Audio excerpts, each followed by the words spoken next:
Ви благодарам, потпредседателке. Почитувани колеги, почитувани граѓани, не планирав да се јавам за реплика, меѓутоа, слушајќи ги овие неточни и тенденциозни тврдења, истакнати од страна на претеничката Тренчевска, сметам дека мора да ги појасниме работите и да пробаме да ја отстраниме политичката магла која создадоа колегите од Социјалдемократскиот сојуз. Предлог буџетот за 2026 година треба да се разгледува низ призмата на стабилноста, предвидливоста и долгорочните цели што ги поставуваме како држава. Овој буџет е резултат на внимателно планирање, на строга фискална дисциплина и на јасна определба да создадеме подобри услови за граѓаните, стопанството и општеството во целина. Внимателно ве слушав како цело време критикувате дека буџетот бил неодговорен, неразвоен, недомакински. Ве слушам и се чудам поранешна министерка да зборува за кратење, онаа министерка која го остави социјалниот систем во нашата држава целосно нефункционален. Но не и се, тоа е нејзино право. Ако ги погледнеме фактите, ќе видиме сосема различна слика.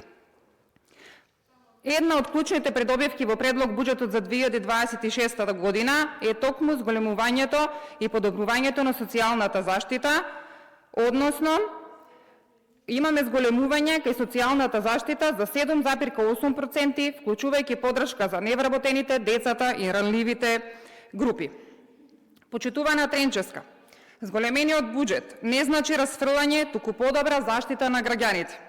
Поголемиот дел од средствата е насочен кон области кои имаат директно влијание врз секојдневниот живот на граѓаните, односно образованието, здравството, социјалната поддршка, енергетската сигурност и инфраструктурата. Што се однесува до капиталните инвестиции, знаете што е разликата? Разликата е што сега се планираат инвестиции кои ќе се реализираат.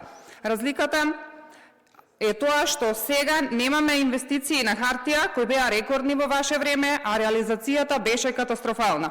Заврши времето на неефикасни програми и провизии. Оваа влада работи и овозможува народните пари да бидат вложувани правилно, а граѓаните од сето тоа да имаат видливи резултати. Наша должност е да обезбедиме државата да функционира, економијата да расте, а граѓаните да добијат подобра иднина. Затоа добро е да дебатираме, но говорите да ви бидат засновани на факти и аргументи.